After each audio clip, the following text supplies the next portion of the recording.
dejar esa tradición por el principio del Evangelio.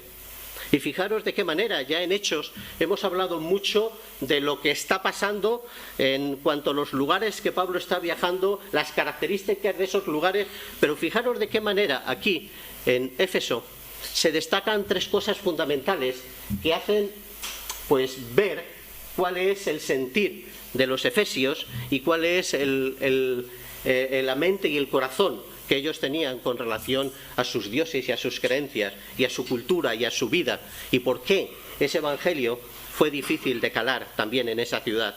Y ellos dijeron: no me toques a mi diosa. El templo de Diana era considerado como una de las 7 maravillas del mundo, pero también era el refugio de criminales. Cuidado. Y cuando alguien iba al templo de Diana tenía derecho de asilo. Cuando llegaba allí, no importaba lo que hubieras hecho, ya estabas, libre. Ya nadie te podía tocar porque estabas en el templo. Pero no solo ellos pensaban que no toques a mi diosa, sino también era un centro de superstición pagana. Y se conocen los amuletos que ellos tenían y las fórmulas que tenían, como las fórmulas efesias, porque tenían conjuros para todo. Tenían fetichismos para todas las cosas, y esas fórmulas garantizaban la seguridad en un viaje, garantizaban y ayudaban pues a aquellos matrimonios que eran estériles para tener hijos, aseguraban el éxito en el amor o en los negocios, y obviamente tenían su cultura y su tradición, y esas fórmulas eran maravillosas para ellos. Como Pablo le iba a decir: eso no funciona, y los dioses que vosotros tenéis son hechos de mano y no tienen sentido, es mentira. Y en tercer lugar, ellos decían: no me toquen mis fiestas. Cuidado, porque las fiestas que ellos tenían, como los juegos panjónicos que se celebraban en Éfeso, ocupaban el segundo lugar después de los Juegos Olímpicos que todos conocemos. Y claro, ellos recibían gente de todo lugar, de todos los sitios, y tenían sus fiestas en esos juegos. Pan y circo, como decía Roma, ¿verdad? No me la toques, no me toques a mis dioses, no me toques a mi diosa, no me toques mi cultura, mi tradición, no me toques mis fiestas, porque cuando me tocas esas cosas me cabreo. Y eso es lo que pasó en Éfeso. Y eso es lo que pasa en cada uno de nuestros lugares en los cuales vivimos. Y eso es lo que nos pasa a cada uno de nosotros en la ciudad en la cual estamos. Se levantan muchas voces en contra del Evangelio. Por la cultura, por la tradición, por la forma de vida, por las costumbres que tenemos. Detrás de cada uno de los rechazos que tenemos hay un porqué. Y es difícil abrir la brecha con el Evangelio. Obviamente porque no queremos dejar nuestros prejuicios, no queremos dejar nuestras costumbres, no queremos dejar aquello que nos han enseñado nuestros padres. No sé si vosotros lo habéis experimentado igual, pero cuando yo me convertí, uno de los grandes problemas que tenían mis padres era: ¿cómo vas a dejar de hacer esto? Que toda la vida lo hemos hecho. ¿Qué dirán los vecinos de ti? ¿Cómo has cambiado estas cosas? ¿Y ahora no podrás venir a las fiestas? ¿Ahora no podrás hacer...? Todos los prejuicios que cada uno de nosotros tenemos y no comprendemos cuando no conocemos el Evangelio, ¿verdad? Y esa es la lucha que ellos tenían, y esa es la lucha que nosotros nos encontramos. Pero sin embargo la iglesia y primitiva, Pablo y nuestros hermanos en Cristo en ese tiempo, siguieron al pie del cañón.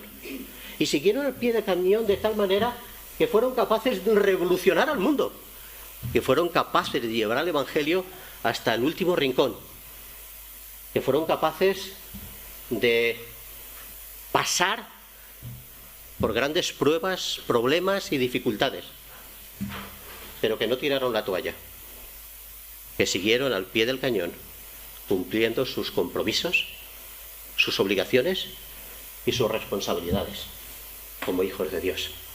Y ese estar al pie del cañón de Pablo en esta sección creo que nos enseña unos principios para que nosotros podamos seguir también al pie del cañón, cumpliendo nuestras responsabilidades como creyentes en esta ciudad, en Salamanca, en esta comunidad, en Castilla y León, y en este país como España.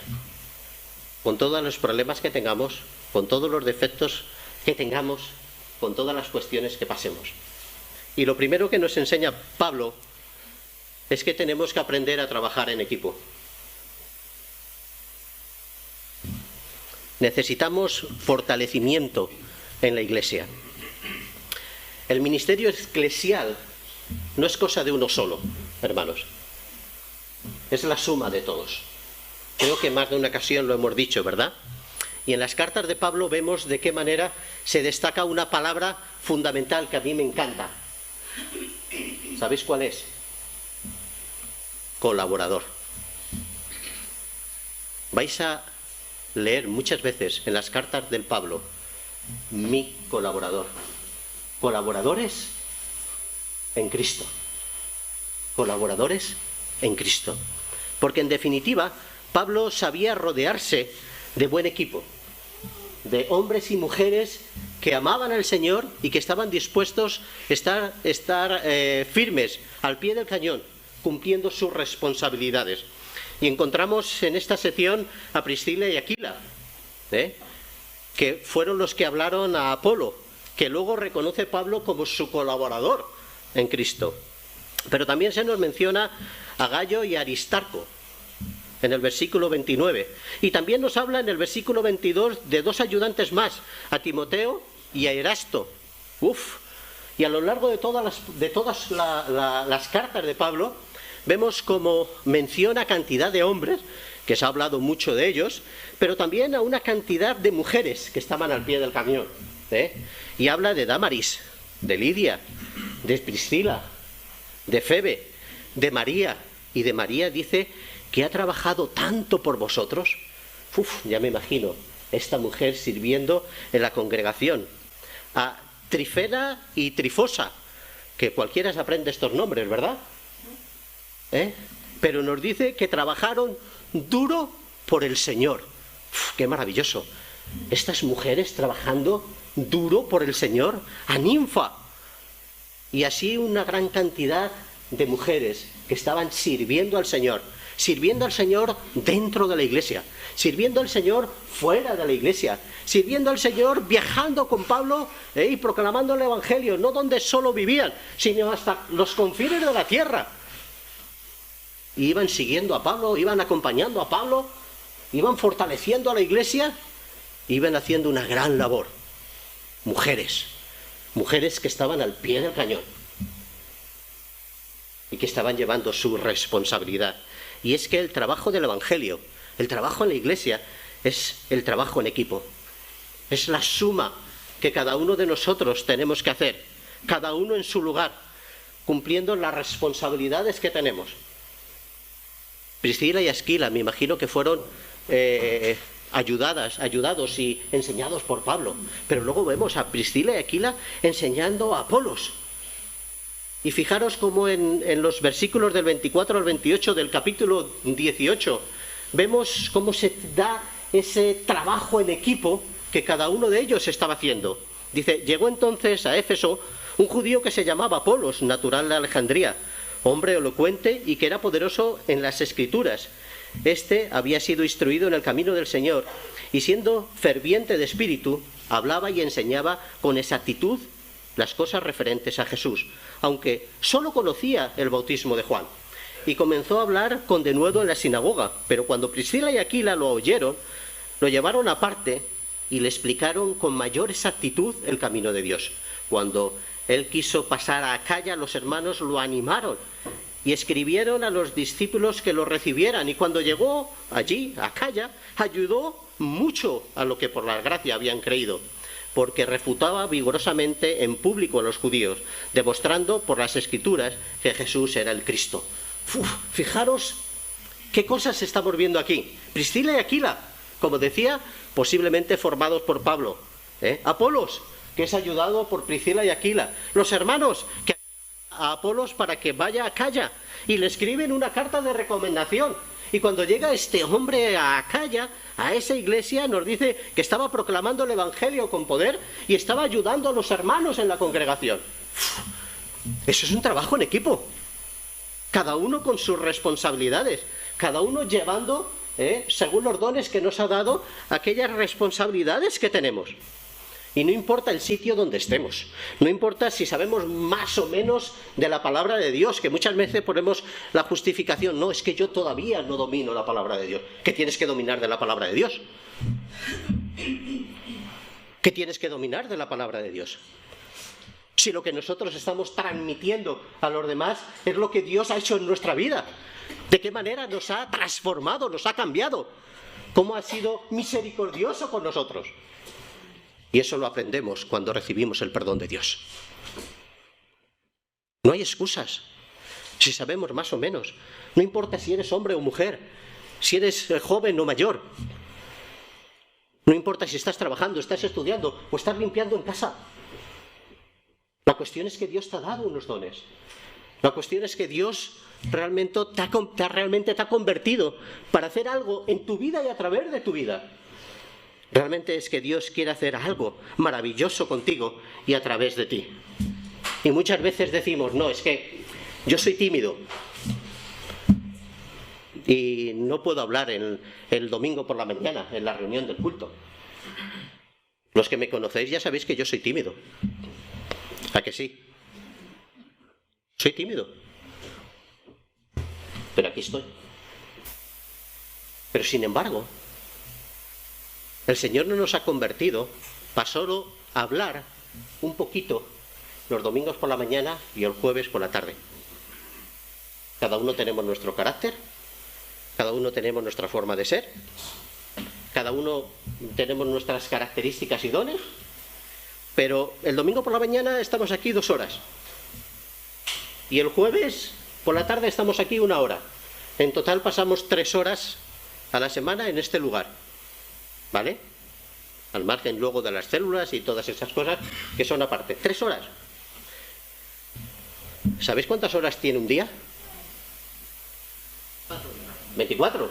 Muy bien. ¿Y sabéis cuántas horas tiene la semana? Pues tenemos que multiplicar 7 por 24, ¿verdad? 168 horas.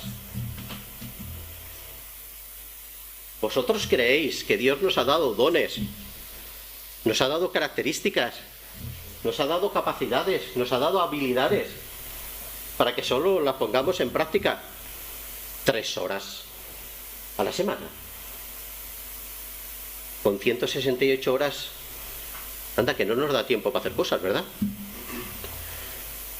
Dios no nos ha dado los dones solo para que los desarrollemos en la iglesia. Tenemos que respetar, es verdad.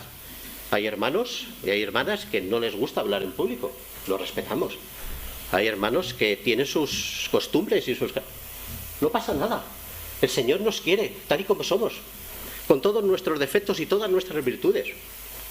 Pero el Señor nos ha convertido para que los 168 horas a la semana nosotros estemos sumando para el reino. Porque nuestro trabajo no es solo predicar, orar, compartir y cantar 2 horas a la semana en un domingo por la mañana. Es para que cada uno de nosotros, donde estamos cada día y cada minuto de nuestra vida, podamos estar sembrando para el reino de Dios.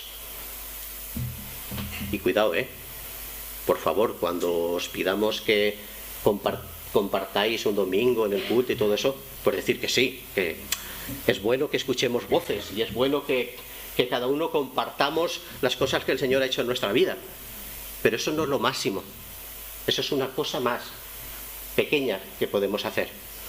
Si yo solo me dedicara a predicar el domingo por la mañana, mi vida sería perdida. Porque esto lo podemos hacer cualquiera. Pero Dios tiene algo especial para ti, que quiere cumplir en tu vida y que obres en aquellas personas que están a tu alrededor cada minuto de tu vida. Estés donde estés y hagas lo que hagas. En segundo lugar, el principio que vemos en los hermanos, en Pablo y en la iglesia primitiva, es haciendo discípulos. Ya hemos mencionado cómo Priscila y Aquila pues discipularon a Pablo y de qué manera le ayudaron, ¿no? Reconducen un poco esas doctrinas confusas que Apolo tenía para que pudieran conocer verdaderamente la palabra. Entonces, Priscila y Aquila ayudan a Apolo. Pero fijaros cómo en el versículo 1 del capítulo 19 encontramos que Pablo se encuentra con unos discípulos y dice en el versículo 2 que no conocían al Espíritu Santo. Les dijo: ¿recibisteis el Espíritu Santo cuando creísteis? Y ellos le respondieron: no, ni siquiera hemos oído si hay un Espíritu Santo. Entonces él dijo: ¿en qué bautismo fuisteis bautizados? Ellos contestaron: en el bautismo de Juan. Y Pablo le dijo: Juan bautizó con el bautismo de arrepentimiento, diciendo al pueblo que creyeran en aquel que vendría después de él, es decir, en Jesús. Cuando oyeron esto, fueron bautizados en el nombre del Señor Jesús. Hermano, la cuestión no es que crezcamos cuantitativamente, sino también cualitativamente. Alguien dijo que si todos los millones de personas que dicen haber nacido de nuevo fueran verdaderos seguidores de Jesús, no viviríamos en una sociedad tan alejada de Dios. Y creo que tiene razón. Al margen de los problemas, al margen de los errores, al margen de los rechazos, al margen de que seguimos siendo pecadores y tenemos que reconocerlo. Pero si nosotros fuéramos capaces de ser verdaderos seguidores de Cristo, la sociedad cambiaría. Cambiaría y cambiaría mucho. Porque nosotros no solo somos creyentes para cumplir esas 3 horas a la semana. Nosotros somos creyentes para crecer en la relación con Cristo. Para que seamos capaces de ser transformados o que nos dejemos transformar por la obra que Cristo hace en nuestra vida. Hace unos años fui a un devocional de un hermano en Sudáfrica y él nos comentaba en este devocional que la iglesia en su país tenía miles de kilómetros de anchura, pero un solo centímetro de profundidad. Y yo cuando oí esta expresión dije: a lo mejor tiene razón, porque hay muchos kilómetros de creyentes, pero ¿y la profundidad de nuestras creencias? ¿Y la madurez? ¿Y el compromiso? ¿Y las responsabilidades? ¿Y el desarrollo de dones? ¿Y nuestro encuentro con el Señor? ¿Cómo estamos madurando cada día de nuestra vida? ¿Podríamos decir esto también de la iglesia en Salamanca? Que tenemos algunos kilómetros de anchura, pero ¿cuánto tenemos de profundidad? ¿10, 15, 20, 5, 4, 2, 1, 1,5, medio centímetro? Creo que muchas veces nos conformamos con muy poco, crecemos muy poco, conocemos muy poco y por eso avanzamos muy poco.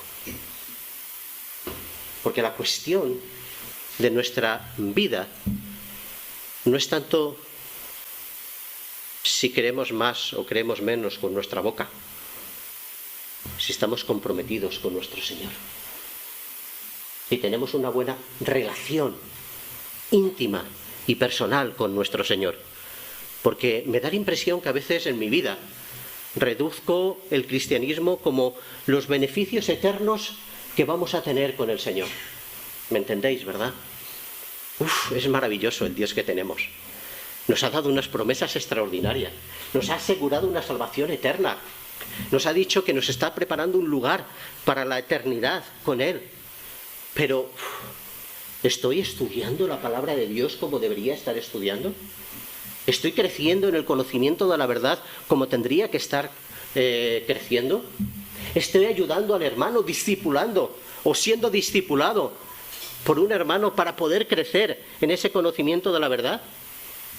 Porque no sé si os pasa a vosotros igual que me pasa a mí, pero que yo quiero la abundancia de Dios, pero me cuesta la obediencia. ¿Os pasa a vosotros eso? Queremos las bendiciones del Señor y nos ponemos más contentos que una castañuela cuando somos bendecidos por el Señor. Pero obedecer al Señor, ¡wow! Eso es irrelevante en mi día a día. Pero lo que el Señor me llama no es a recibir sus bendiciones. Lo que el Señor me llama es a obedecer su palabra. No solo recibir el perdón, sino estar obedeciendo día a día su palabra. Porque cuando realmente obedezco día a día su palabra, cuando tengo ese encuentro íntimo y personal con Él, es cuando puedo, de una manera extraordinaria, recibir las bendiciones de Dios. No pongamos el carro delante del caballo. Cada cosa tiene su lugar. Fijaros lo que, me imagino que lo sabéis, pero lo voy a recordar. Dice el Señor a través de Mateo 28.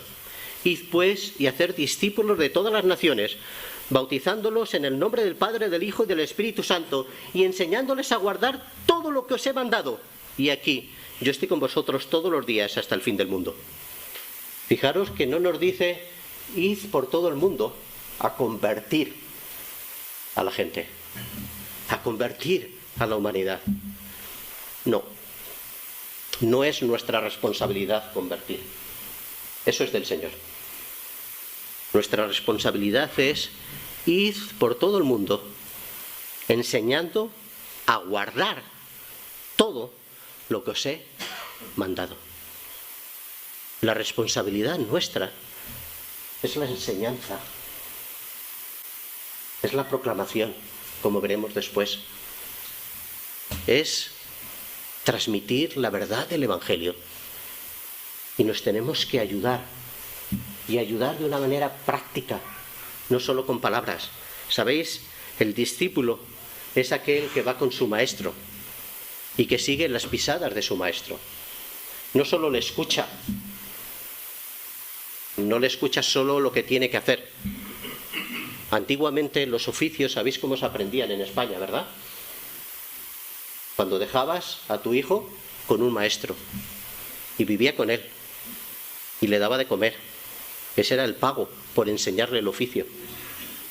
Y estaba trabajando con el maestro y recibía las palabras del maestro, pero también veía cómo trabajaba.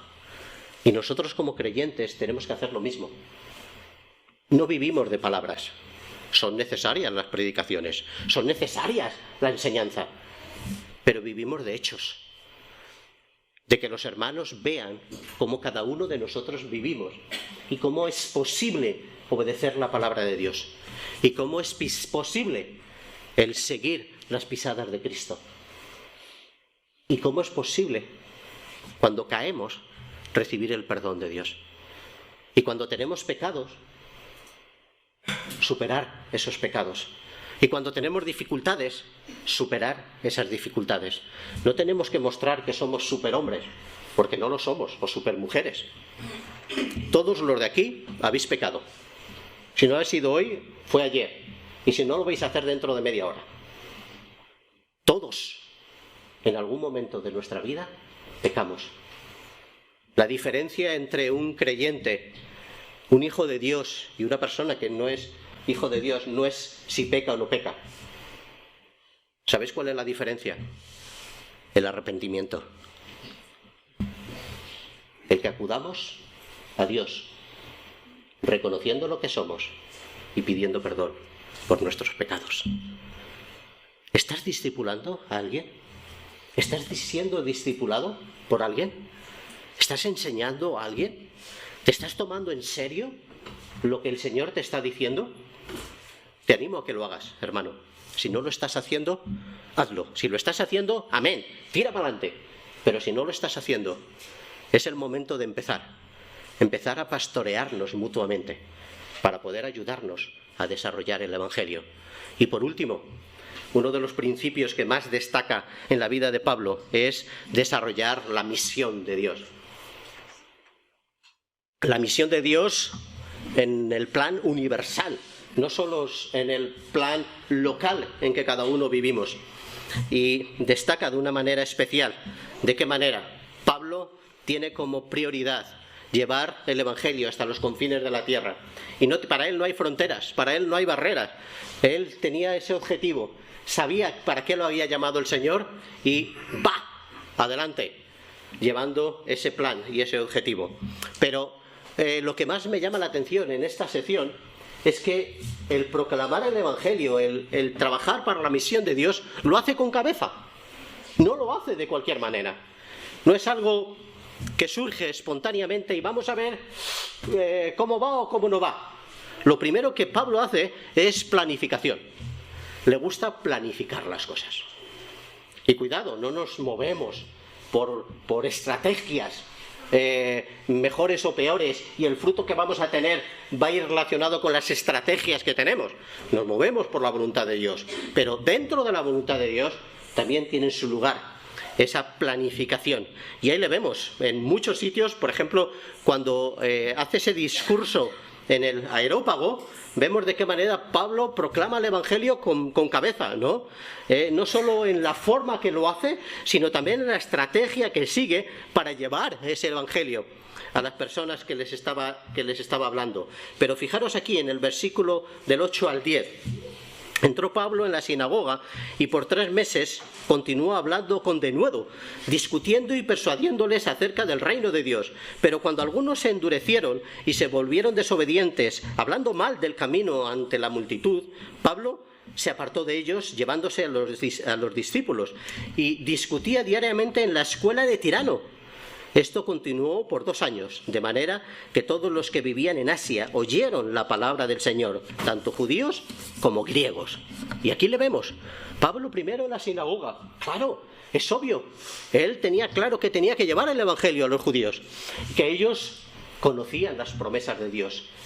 Habían escuchado del Mesías, habían escuchado cómo Dios había hecho maravillas en su pueblo y cómo los había sacado de Egipto. Eran conscientes de lo que era ese Dios verdadero y conscientes de la obra de ese Dios verdadero. Y su objetivo era, vamos a ellos porque vamos a tener más resultado. ¿Por qué? Porque conocen a este Dios que les voy a mostrar. En teoría, podrían estar más cerca de Dios. Pero cuando surgen los problemas, dice que se llevan los discípulos y va a la escuela de Tirano. No se nos dice mucho de este hombre, pero seguro que tenía una escuela de filosofía o de retórica o de otras disciplinas del momento. Pero la cuestión, en el lenguaje que nosotros utilizamos ahora, lo que nos está diciendo es que este hombre le dejaba su academia a Pablo para que tuviera sus estudios, para que tuviera su predicación. En las horas que no lo utilizaba, lugar cerrado, y Pablo dice, este es un buen lugar. Este es un buen lugar porque no solo van a entrar los judíos, también van a entrar los griegos. Y entonces vamos a abrir ese campo de acción y vamos a llegar a más gente. Y lo utiliza. Y vemos cómo lo utiliza con cabeza. Porque creo que nosotros también tenemos que pensar en el lugar donde estamos, pensar en la cultura que vivimos, pensar en la gente que nos rodea, pensar de qué manera tenemos que llevar el Evangelio para que nos escuchen mejor. Y para eso tenemos que sentarnos, tenemos que orar, tenemos que buscar la voluntad de Dios y tenemos que marcar una programación, una estrategia, llamarlo como queráis, una planificación. Y no solo planifica, sino que también proclama. Y fijaros como dice en el versículo 10, de manera que todos los que vivían en Asia oyeron la palabra del Señor, tanto judíos como griegos. Y no solo proclama con poder la palabra de Dios, sino el versículo 11 nos dice que Dios hacía obras de poder. Y aquí nos está hablando de que el Evangelio es cosa de dos. El Evangelio no solo es responsabilidad mía, el Evangelio es responsabilidad de Dios. Cuidado que a veces le dejamos aparte cuando evangelizamos. Y lo que nos está diciendo es que cuando nosotros cumplimos nuestra responsabilidad con santidad, como Pablo, entonces Dios cumple su palabra con poder. Y hace obras de poder. Y alguno puede pensar, bueno, es que ahora en el momento en el cual vivimos ya la iglesia no necesita esa manifestación de poder y la gente en la calle tiene otra forma de ver el poder de Dios. Sí, estoy de acuerdo. Pero no me digáis que el poder de Dios se ha cortado. Yo creo que el poder de Dios no se ha cortado. Y que Dios sigue mostrando que Él es el Todopoderoso por encima de todas las cosas. Creo que el poder de Dios no se ha cortado. Pero creo que la santidad de la Iglesia se ha sufrido un revés. Y cuando nosotros somos capaces de llevar el Evangelio, proclamar el Evangelio con santidad, sabemos, porque Dios lo ha prometido, que Él cumple su palabra con poder.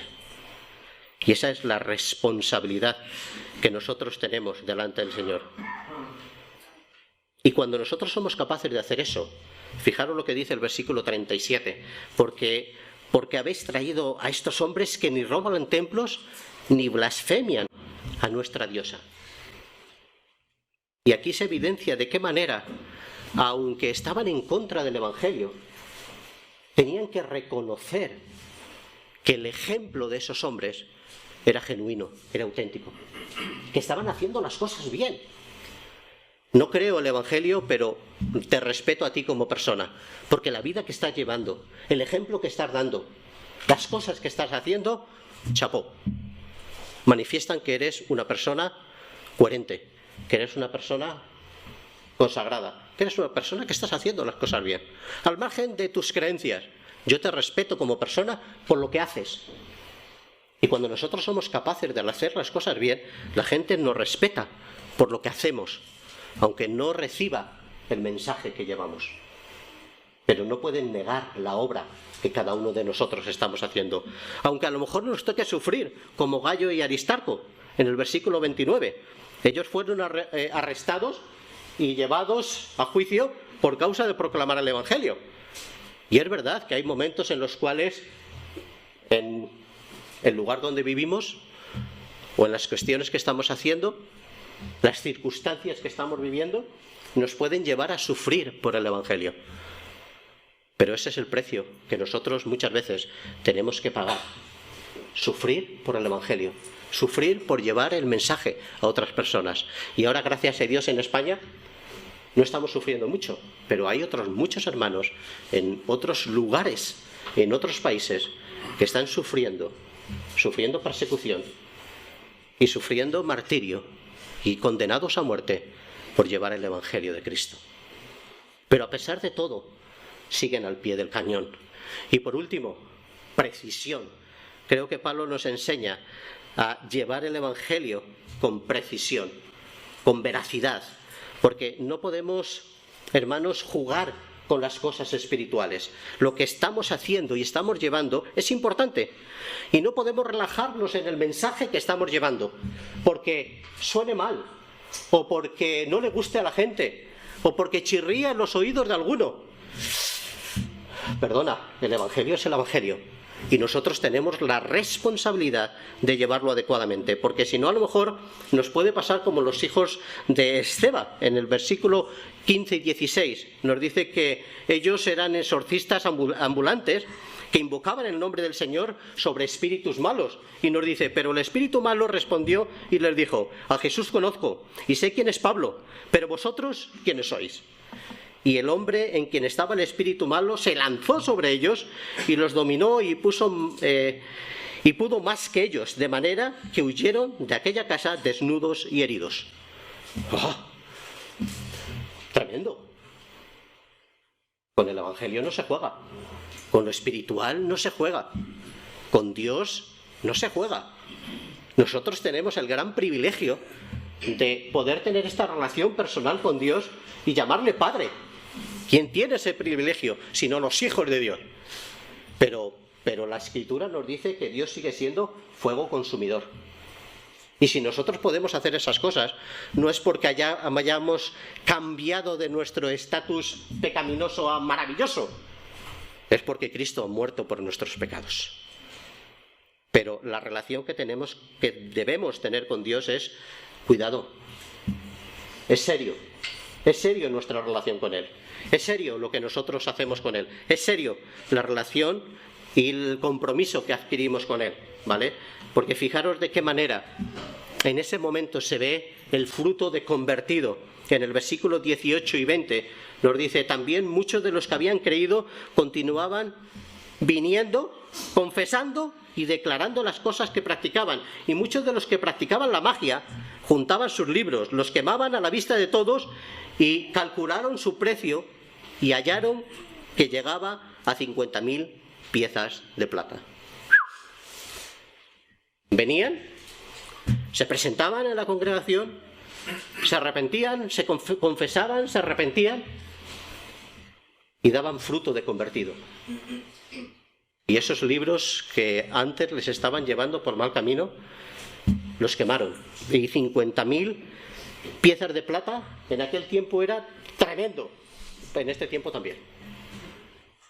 Implica que estaban dispuestos a sacrificar todo por la relación que empezaban a tener con Dios.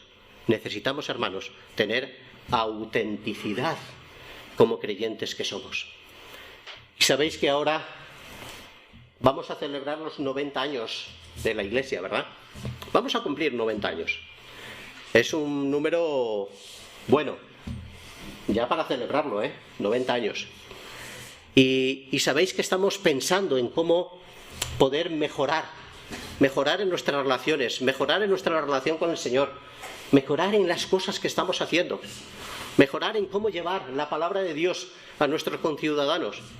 Y estamos aportando ideas. Y creo que es un buen momento para frenar nuestra vida como iglesia y pensar cómo estamos trabajando en equipo, hermanos. Cómo estamos sumando cada uno de nosotros para el reino. Cómo nos estamos ayudando a través del ministerio de discipulado. ¿De qué manera estamos ocupados y preocupados cada uno de nosotros para que el hermano siga creciendo? Por amor al Señor, por amor también al hermano. Pero también, ¿cómo está nuestra misión de Dios? ¿Cómo está nuestro enfoque? ¿Estamos planificando? ¿Estamos proclamando? ¿Estamos llevando el mensaje con precisión, con autenticidad? Creo que es momento para frenar nuestra vida. Momento para sentarnos, para proclamar, para programar, para organizar con cabeza, no siguiendo los impulsos que cada uno tenemos, sino buscando la voluntad de Dios. Porque sabéis que Dios tiene algo preparado para nosotros. Y es importante que nosotros lo llevemos a buen fin. ¿Cómo? Orando, compartiendo con unos con los otros y realmente desarrollando nuestros dones, poniendo nuestros dones al servicio del Señor. Y si somos capaces de hacer eso, podremos seguir al pie del cañón en Salamanca, cumpliendo nuestros compromisos, nuestras obligaciones y nuestras responsabilidades, para que la gloria del Señor se manifieste en esta iglesia. No tenemos mucho tiempo, pero si tenéis alguna duda o alguna pregunta, en 5 minutos podemos contestarla, y si tenéis alguna aportación, pues bienvenida será.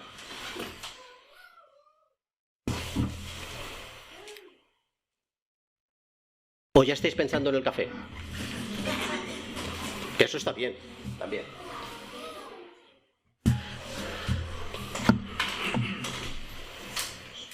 Pues si no hay nada, no alargamos el tiempo. Vamos a terminar en una oración, que el Señor nos ayude a poder seguir el ejemplo de Pablo y de la iglesia primitiva, para que el Señor también haga maravillas, no solo en nosotros, sino también a través de nosotros. Gracias, Señor. Gracias por el ejemplo que tenemos en esta sección de Hechos. Gracias por la vida de Pablo, de sus colaboradores, de esa iglesia primitiva, que es, en medio de sus luchas, en medio de sus dificultades, en medio incluso de sus pecados y cosas que también estaban haciendo mal, supieron buscarte a ti, supieron humillarse delante de ti y supieron estar al pie del cañón cumpliendo su responsabilidad como hijos tuyos. Señor, ayúdanos para que nosotros también podamos cumplir nuestra responsabilidad y las personas que están a nuestro alrededor puedan verte a ti a través de nosotros. En Cristo Jesús. Amén. Pues tenemos tiempo de café. Ya sabéis cómo tenemos que pasar con cuidado hasta que terminen los jóvenes de su estudio, pero adelante a la cocina para el café y para la comunión y la relación unos con los otros.